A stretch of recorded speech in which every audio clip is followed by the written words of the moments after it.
Welcome to Playbook for Performance, the official podcast of Shauna Corden, the Joan of Arc for corporate healing and performance. Join the quest to make work fun again by preparing leadership for engaging workplaces. And now, your host. Hey everybody, Shauna Corden here, and so I'm so glad to be with you today because one of the follow-up questions that I got from the last podcast was, can you go into more detail about how I do that coaching conversation as a leader? And so what I want to do today is really give you an outline of what that conversation looks like and a couple things not to do. But do recognize like the full training on this is, 2 days.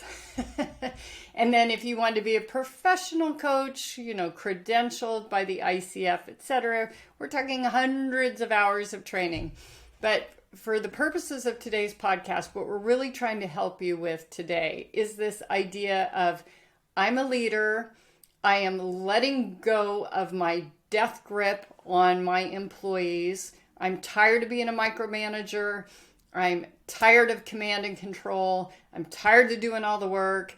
I want my employees to step up, and I'm willing to give it the benefit of the doubt that they really will step up, and that I'm going to resist my urge to tell them what to do and advise them all the time. And I'm just going to embrace curiosity. This is what it takes. So think about a spectrum of like, all the way on this side of one pole, all the way on the other side of this pole. This right here is curiosity. And when you are doing micromanagement, command and control, you are applying judgment all the way over here. And I'm not faulting you for this. Your entire career, you have been paid to be judgmental, that we go left instead of right. We order more mediums than smalls. We give this person more time to do this than that.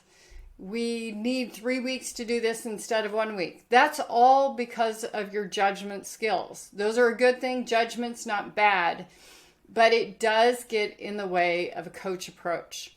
So we want you to embrace your curiosity, and this is how it looks. So basically your employee comes to you and says, thanks for making that announcement last week that you're going to try and not be so command and control.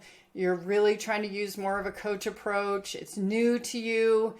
I get the vision of what we're trying to accomplish with this task.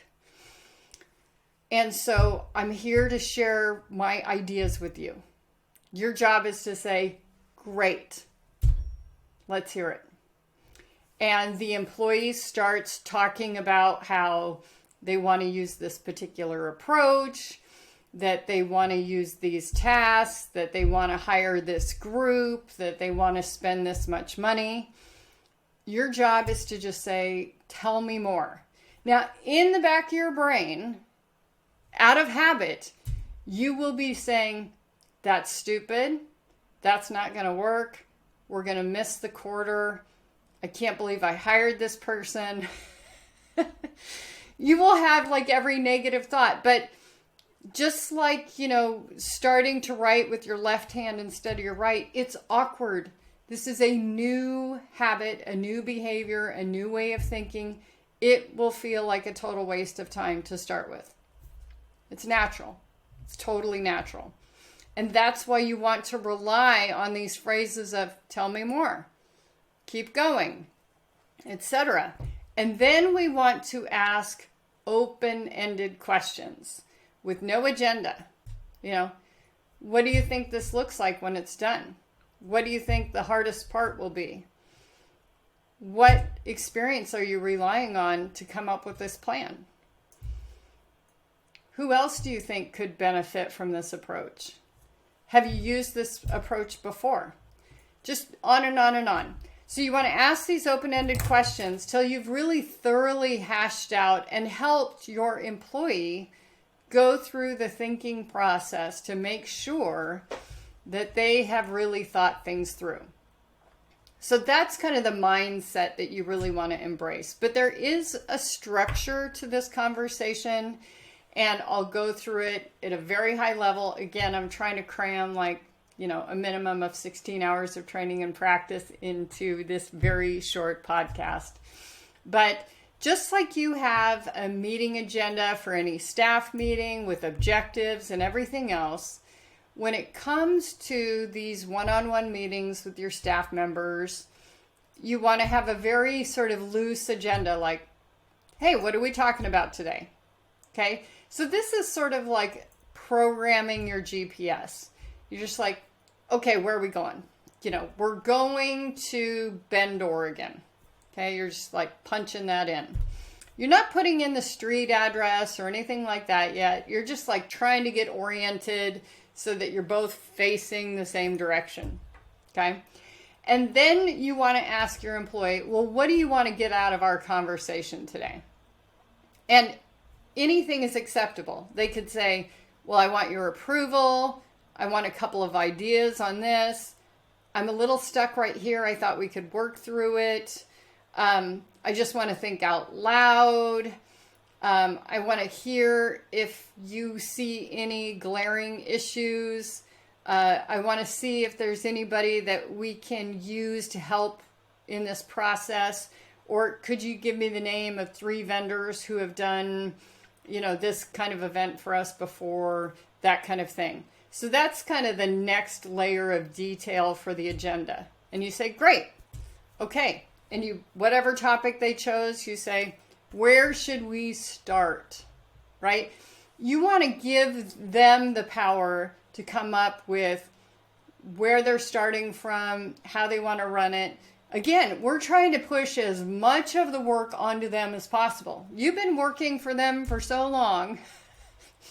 Help them do some of the work, right? So they've brought the topic, we're going to Bend, Oregon. And then that more specific thing, hey, I want to get to the park by the river, which is whatever topic they have. And then you say, great, where should we start? Do they want to jump in right in the parking lot outside the river? Do they need help navigating from a distant area to that parking lot? Just asking those open-ended questions. Now, here's the death nail of all these things that you do not want to use, and that is why. Don't ever say why. Why puts people on the defensive, puts them on the back foot, makes them feel like they have to explain themselves to you. And that's really a very unpleasant prospect, because then they're not confident in coming up with the ideas that they wanted to submit to you and that they're excited about and invested in. What they're really doing is they're having to defend themselves, to justify, and nobody likes that. So don't use why. That's like the cardinal sin of this coach approach, is why. And I would encourage you to come up with a couple of alternative phrases that would work for you when you really want to ask why. Like, help me understand. How did you come to this? Where did this come from? What else have you done that's been like this? Just to really help them articulate it without having to feel defensive about it or insecure about what they've suggested.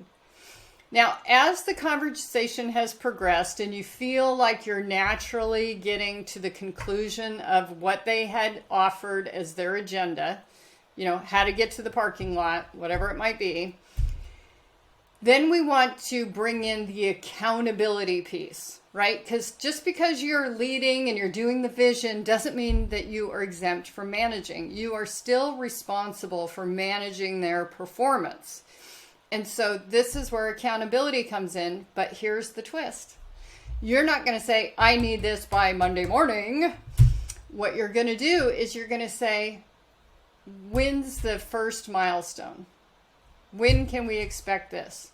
What would the performance be? That kind of questioning, but they're coming up with it.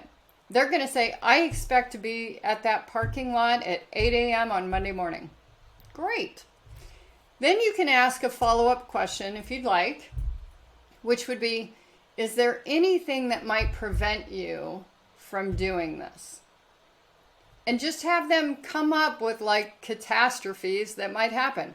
And some of them, very low possibility. So we're going to crank back for a second to kind of risk management 101.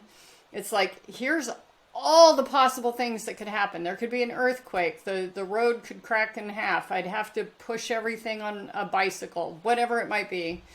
And then we want to say, well, what's the probability of those things happening? Right?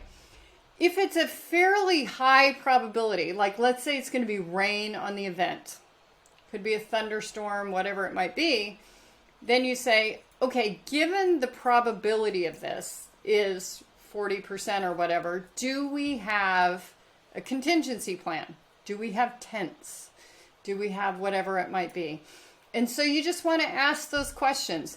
You don't want to say, you must do this. You're like, are you comfortable with this probability level, or do you want to have a contingency plan for this? And what's the consequences if you don't have a contingency plan for, whatever it is, preventing you from getting to that parking lot at 8 a.m. on Monday morning? You really want to put it in their lap. Don't take ownership of it. Don't come up with the alternative plans. Don't come up with a contingency. You really want to ask them and leave it up to them. Now, if you feel that they are dismissing something, if they're not taking a risk seriously, and it would really jeopardize the quarter, the department, whatever, then I think it's fair to say, I think you might be underestimating this, or I would be more comfortable if we had a contingency plan. Even though the probability is small, the impact would be so high. We might lose customers, we might miss our quarter, whatever that might be. That's how you have to offer it. Employees are naturally wired to please you. You control their pay and rewards. You determine their recommendations for promotions, things like that. So they're naturally wired to please you. And if they seem like they're not, getting your hint, you can be a little bit more direct. But do leave it in their lap.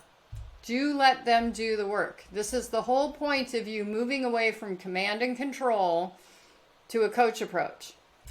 Now, if they're not doing the work, that's something totally different. That's what we call performance management. And we don't use a coach approach there. We start getting really direct. You needed to do 500 push-ups. You've only done 100. We're missing 400. What are we going to do about it? And you get to decide whether you think the employee is taking it seriously enough that they can come up with a plan to close that gap of 400, or if you need to impose one. But that's a totally different thing. That is not a coach approach moment. That's where you get to take command and control back, because it's performance management. And you can do a little bit where just like you observe the gap and you let them come up with a plan, and you make sure they understand the consequences if they don't close the gap. Or you can get more command and control and say, this is what we will do to close the gap. Okay. So I hope that gives you a really good idea of how to have that coaching conversation after you've decided, I'm working too hard. I've been doing way too much of the work. I've been the one brain powering 10 people. I'm ready to relax a little bit and do this thing that is called leadership. Okay. So if you have more questions about this coaching conversation, or if you're really interested in going the next step and doing that full training, you can contact me at podcast@shaunacorden.com. Don't forget to subscribe to the YouTube channel. We're on YouTube as well as podcasts, and we'd love your reviews. We're sending out copies of the book. You can tell me which book you're interested in exchange for a review of the podcast.